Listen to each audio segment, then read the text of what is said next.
that the private security guards are not supposed to be on a disputed land protecting it. That is according to how the president wants these things of land. Angeri jayagala biberewo. Era tayagalira ddala ettaka eririko enkayana zibeereko n'abantu bano okulikuuma. Mungeri mwe oba endala president yagenda okulaba bano abantu oluusi abangi babeera ne less training. Era bwe babeera mu bantu wabeerawo insecurity because tomanya kye bagenda okukola. And another thing, be bantu abasobola okunywa enjaga, be bantu abasobola okunywa omwenge, ne babeera influenced by, drugs. So they can do anything once they're in public here. Police bagenda okutuukira ng'abantu bano bakoze ekibakoze obulabe. So kintu muzeeyi kyatayagalira disputed land ebeereko abantu ng'abo n'ebirala oba oliawo byesigenda kwogera because of time. And when these people are supposed to be on land, deployed on land, it must go through the RDC's office. But it is unfortunate that most of the land matters that we have been solving, abantu bano babeera mu mataka nga bagakuuma nga RDC talina kyamanyi ng'oluusi abantu bano bakolaganye ne poliisi because poliisi yeekuuma eddembe ly'abantu n'ebintu. Tosobola kuŋŋamba nti poliisi egenda neeraba ekintu neeraba nga si kituufu n'ekireka. Waliwo engeri gye bakolagana mu ngeri etali ntuufu.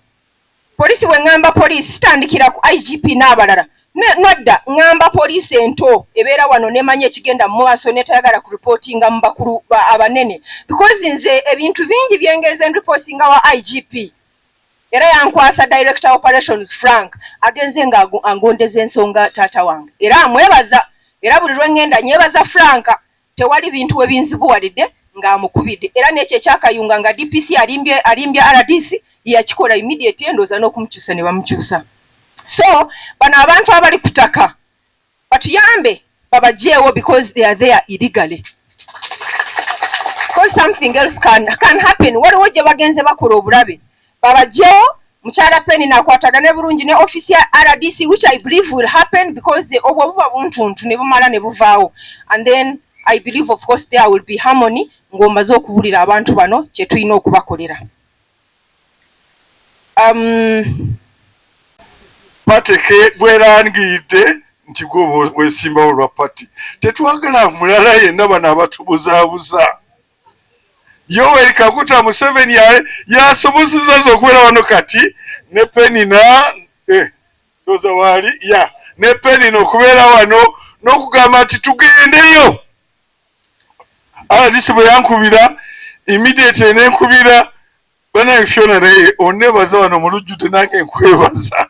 Omukyalo nalya speed era akolerawo tubadde naye mu bifo gwe byotosuubira nti omuntu ali smart bwoti agendayo temumanyi mwe gye tubeera.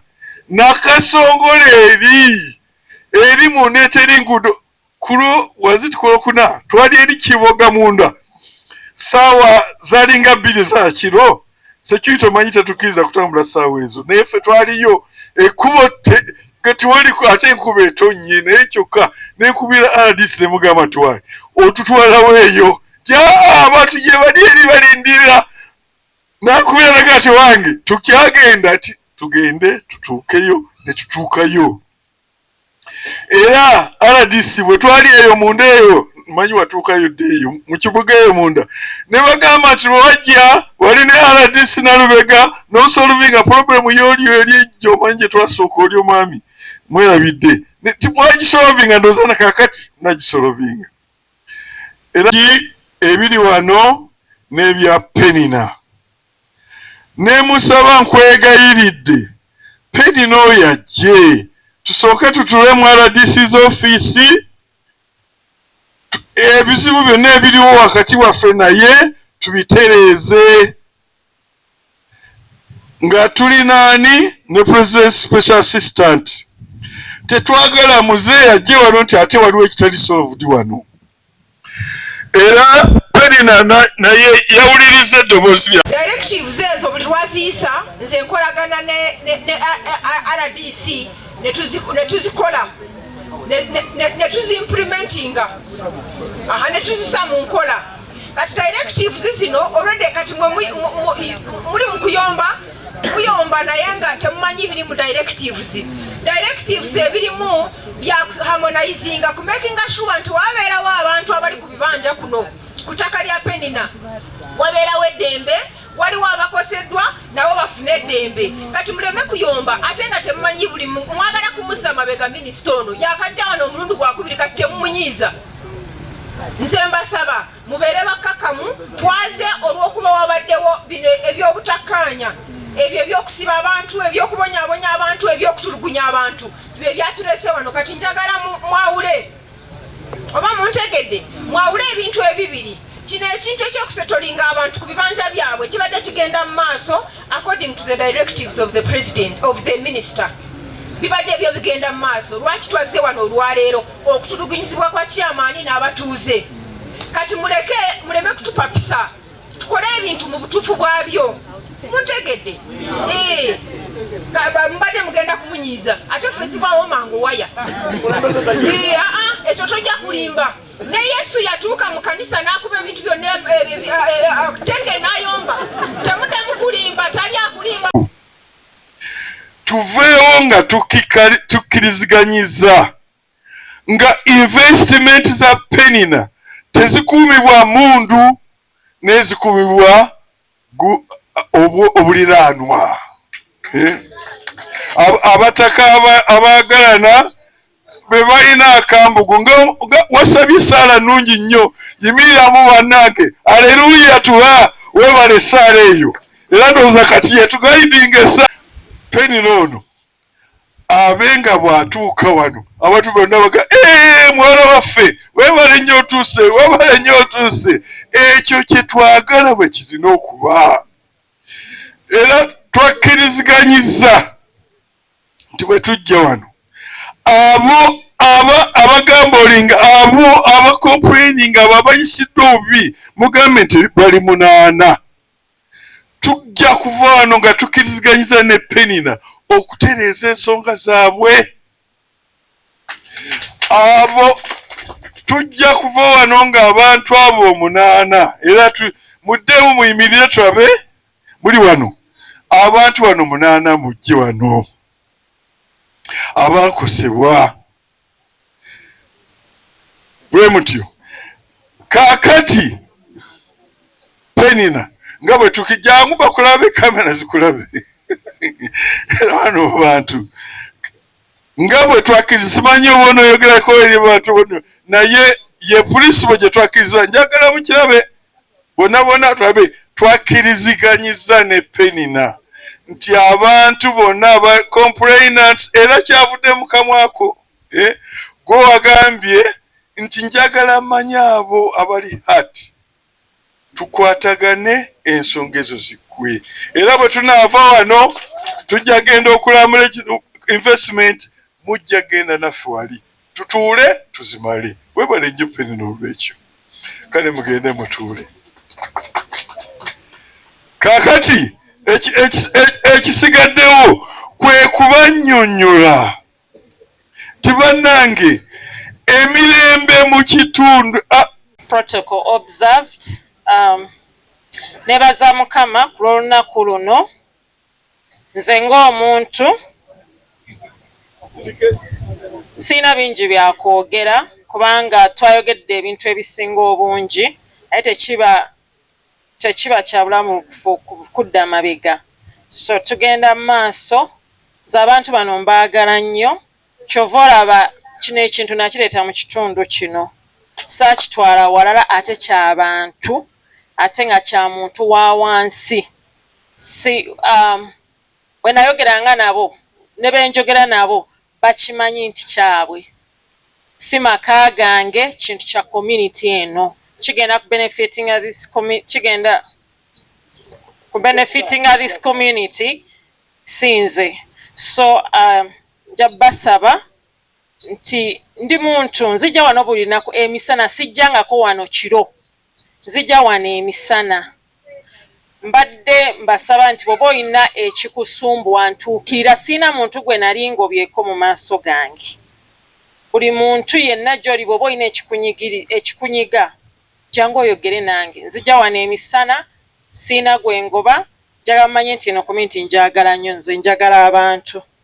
Era abakulembeze njagala obbeebaza okusitukiramu kubanga olumu ebintu bibeerawo because of miscommunication. he said, she said, kwega tomanyi kigenda mu maaso. Ate wabeerawo ba cheerleaders nti bo bagenda kuwagira ekinu nga tebakitegedde. Ne tubeera nga ensobi zikolebwa ng'ensonga tekoleddwako. So Minisita Mpusewo nja kwebaza. Webale nnyo once again Penina webale nnyo. Webale project genda maaso y'abano abantu. Webale nnyo. Lwaki ekyo kyonoona ekitundu? Tulina nja n'endagira ebiragiro bingi. Namala essaawa nnyingi nga mbannyonnyola amateeka g'ettaka, ow'ekibanja ne nannyini ttaka. Ate ffe nnyini ffe nga chairman LC1 alaze ebitali bituufu ku kyapa ekya Penina. Kakati tetujja kugobaganya Penina, naye tujja muyamba naye atereeze eby'ekyapa namutereeze eby'ebibanja, tubeere wano mu mirembe. Ebyo Kaguta Museveni kyavudde abakolera n'oluguudo olwo. Yes. Aliko terikyalira conflict naye liri lya bumu. RDC abadde kati atekize back control of the district. Special advisor, senior assistant special advisor wa president wano to witness this and nabali abali conflict abali bagamba nti bagira ki batugira ki nakyo kiwedde era babano mu kifaananyi. Banange Museveni abeerewo akalulu kaani. Amanya Jamila Kurothom obusiramu butugamba kulona hakuwala okana murra yogera amazima wadde nga gakola ki oyo omukyala yajjanga kuno, but there was misunderstanding with the citizens. N'ebigambo ebyaliwo mu butakkaanya ku ndagaano eyakolebwa n'emenyebwa kyekyaleeta obuzibu naye talina buzibu yadde. Gundano yazze n'agamba nti amazima gali bafuula ab'eddembe, amazima gabafuula b'eddembe.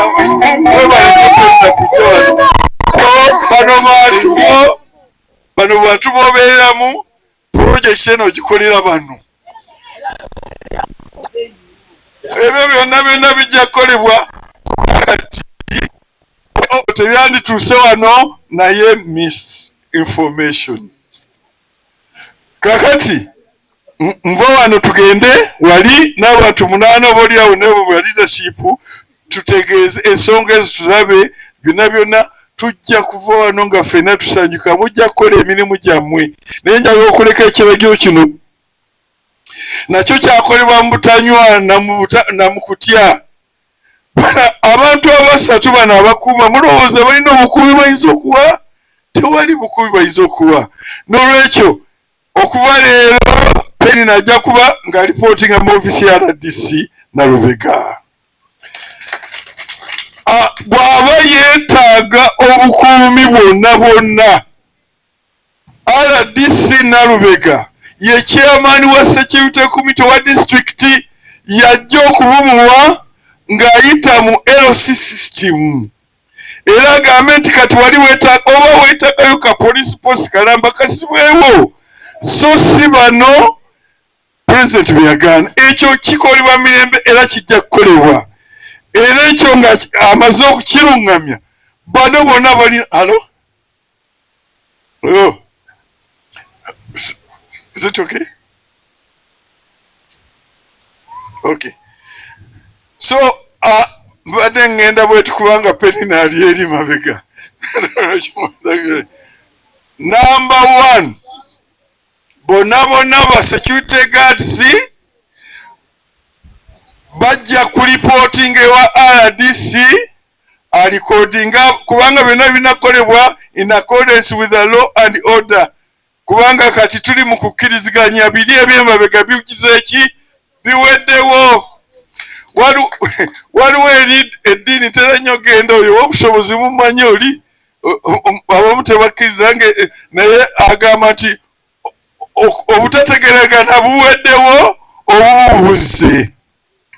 era ndowooza mujja kulaga ekifaananyi mmwe ekibadde wano nga Penina ayimiridde na bano. Ebyo bwe bumu obwatuleese wano. N'olwekyo kaakati kijja kukolebwa mu oda, ogenda kwogera ssebo naye oli mwogezi bulungi ate oyogera mazima era bw'onojja wano ojja gakuba naye njagala okubategeeza kati okuva n'olwaleero muzaali